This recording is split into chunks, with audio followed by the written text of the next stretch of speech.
آپ کی تعلیمات اور آپ کے تعلیمات کے اندر جو خاص باب ہے وہ عقائد و نظریات کا ہے۔ آج کچھ لوگ ایسے ہیں کہ جو فکر اہل سنت، نظریات اہل سنت سے ہٹ کر آج وہ داتا صاحب کے عرس پر ان کی تقریریں بھی کروائی جاتی ہیں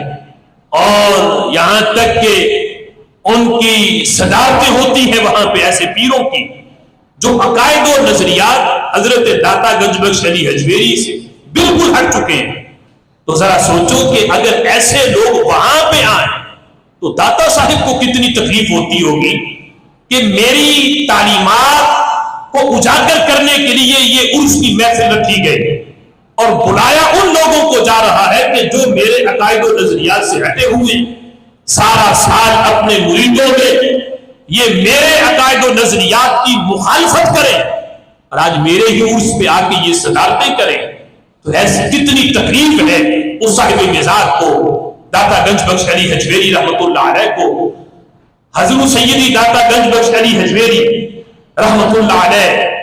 آپ کشف المحجوب کے اندر داتا صاحب نے یہ دو باب باندھے۔ آج اس سادات ایسے جو کہتے ہیں کہ ہماری حضرت مولا علی رضی اللہ تعالی عنہ سے ہماری محبت ہے کہ ہم حضرت علی رضی اللہ تعالی عنہ کو ہم پہلا نمبر دیں گے، یا کچھ نئے مجدد کہ جنہیں مجدد بننے کا بڑا شوق ہے انہوں نے بھی حضور سیدی داتا گنج بخش علی حجویری کے نظریات کی مخالفت میں، یعنی یہاں ولایت کی دو قسمیں کی اور خلافت اور کی دو قسمیں کی، کہا کہ حضرت علی رضی اللہ تعالیٰ عنہ ولایت میں پہلا نمبر آپ کا ہے اور سیاست میں خلیفہ ہونے کے لحاظ سے یہ پہلا نمبر حضرت صدیق اکبر رضی اللہ تعالیٰ عنہ کا ہے۔ حضور سیدی داتا گنج بخش علی حجویری نے اس نظریے کی مخالفت کرتے ہوئے آپ نے فرمایا کہ بلا ولایت ہو بلا خلافت ہو، پہلا نمبر جس ہستی کا ہے وہ حضرت صدیق اکبر کی ذات گرامی ہے۔ آپ نے کشف المحجوب میں دو باب باندھے۔ پہلا باب یہ ہے باب فی ذکر ائمتہم من الصحابہ رضی اللہ تعالی عنہم، یعنی صحابہ میں جو ائمہ ہیں، امام ہیں، ان کے بارے میں باب۔ اور پھر دوسرا باب جو باندھا اس میں باب فی ذکر ائمتہم من اہل بیت رضی اللہ تعالی عنہ، یعنی اہل بیت کا جو باب تھا، اہل بیت کے جو امام تھے ان کا جب باب باندھا تو بعد میں باندھا، اور صحابہ کے جو امام ہیں ان کا جو باب باندھا تو وہ پہلے باندھا، اور یہ بھی بتایا کہ صحابہ میں اہل بیت بھی شامل ہے اور صحابہ کے جو امام ہیں، جو صحابہ کے امام ہیں وہ اہل بیت اطہار کے بھی امام ہیں، اسی لیے اس کا درجہ پہلے رکھا۔ اور جب اس پہلے باب کے اندر پہلی ہستی کا ذکر کیا تو فرماتے ہیں سر فہرست اصحاب فقر میں جس ہستی کا نام لیا تو فرمانے لگے شیخ الاسلام و اسباب انبیاء خیر الانام خلیفہ پیغمبر و امام و سید اہل تجرید و شہنشاہ ارباب تفرید امیر المؤمنین ابو بکر عبداللہ بن عثمان الصدیق رضی اللہ تعالی عنہ۔ یہ سارے القابات گڑے ہوئے نہیں، حضور سیدی داتا گنج بخش علی حجویری نے کشف المحجوب میں لکھے، اور تمام صحابہ میں سب سے پہلے جب اصحاب فقر کا، اصحاب ولایت کا ذکر ہو رہا ہے تو سب سے پہلے جس ہستی کا ذکر ہے وہ حضرت صدیق اکبر کا ہے، اور کہا کہ یہ سید اہل تجرید ہے، شہنشاہ اہل تفرید ہے، جو ولایت کے بڑے درجے ہیں ان کے بھی جو شہنشاہ ہیں، ان کے بھی جو امام ہیں وہ حضرت صدیق اکبر رضی اللہ تعالی عنہ ہے۔ آج ان سے بڑا کوئی سید برے صغیر کے اندر کون ہو سکتا ہے؟ یہ خود سید ہے اور وہ سید ہونے کا حق ادا کر رہے ہیں کہ سید یہ نہیں کہ کہے کہ ہم اپنوں کو ہی ہم بڑا مانیں گے، یہ سید ہونے کا حق یہ ہے کہ جو حق ہے اسے بیان کیا جائے، جو ہمارے بڑوں نے کہا یعنی حضرت امام حسن و حسین حضرت مولا علی رضی اللہ تعالیٰ عنہ نے جو کہا ان کی تعلیمات کو آگے بیان کرنا، یہ ہے سچا اور سچا سید ہونے کی علامت۔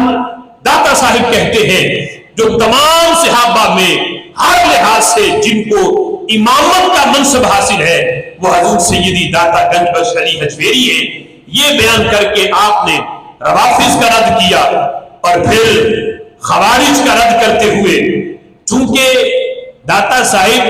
نہ ان کا تعلق روافض سے ہے نہ خوارج سے ہے، دونوں کا رد کیا ہے، اور آج دونوں دھڑوں کو داتا صاحب سے تکلیف ہے، یعنی نہ خوارج مانتے ہیں اور نہ روافض مانتے ہیں۔ خوارج کا رد اس طرح کیا کہ جس وقت آپ نے حضرت مولا علی رضی اللہ تعالیٰ عنہ کا ذکر کیا، اور نسبیوں کا رد بھی ہے اس میں، تو فرمایا کہ برادر مصطفیٰ مقتدائے جملہ اولیاء و اصفیاء، یعنی حضرت مولا علی کو خوارج اولیاء کا مقتدا نہیں مانتے۔ داتا صاحب نے ان کا رد کرتے ہوئے کہا حضرت مولا علی وہ ہیں جو اولیاء کے مقتدا ہیں، جو اصفیاء کے مقتدا ہیں، وہ حضرت مولا علی رضی اللہ تعالی عنہ ہے۔ اور آگے فرمایا کہ اگرچہ حضرت علی رضی اللہ تعالیٰ عنہ مقتدائے اولیاء ہیں، لیکن اس سے پہلے بیان کر دیا جو حضرت علی کے بھی امام ہیں وہ حضرت صدیق اکبر رضی اللہ تعالیٰ عنہ ہے۔ چونکہ یہ خاص ائمہ اہل بیت کے جو امام ہیں اہل بیت کے، ان کا ذکر ہے، تو یہ علماء جانتے ہیں کہ خاص جو ہوتا ہے وہ صرف خاص ہوتا ہے، عام کے اندر خاص بھی شامل ہوتا ہے۔ جب عام کا ذکر کیا جائے تو بیچ میں خاص کا بھی ذکر آتا ہے۔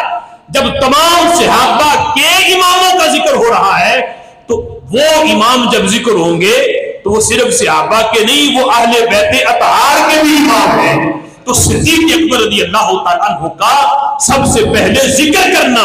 داتا صاحب بتانا چاہتے ہیں کہ یہ صرف صدیق اور حضرت صدیق اکبر، حضرت عمر اور حضرت عثمان غنی کے امام نہیں، صدیق اکبر حضرت مولا علی کے بھی امام ہیں، تمام صحابہ کے امام ہیں اور سارے اہل بیت اطہار کے امام ہیں۔ یہ تعلیمات داتا گنج بخش علی حجویری ہے۔ آج جو ان کی تعلیمات پہ ہے، ان کے عقائد و نظریات پہ ہے، یقیناً وہ اسے داتا صاحب کی معیت پر قرب حاصل ہے، لیکن جو وہاں خطاب کر کے یہ سمجھے کہ ہم داتا صاحب کے مشن پہ ہیں یا ہم داتا صاحب والے ہیں، لیکن عقائد و نظریات ان جیسے نہ ہو تو داتا صاحب ان سے بیزار ہیں۔ رب ذوالجلال ہمیں آخری سانس تک ان اولیاء کی جو تعلیمات ہیں، ان کے عقائد و جو نظریات ہیں، ان پر قائم و دائم رہنے کی توفیق عطا فرمائے، اور ان کے مشن کو، ان کے پیغام کو اللہ تعالیٰ جاری و ساری فرمائے۔ آمین بجاہ النبی الامین، وآخر دعوانا الحمد للہ رب العالمین۔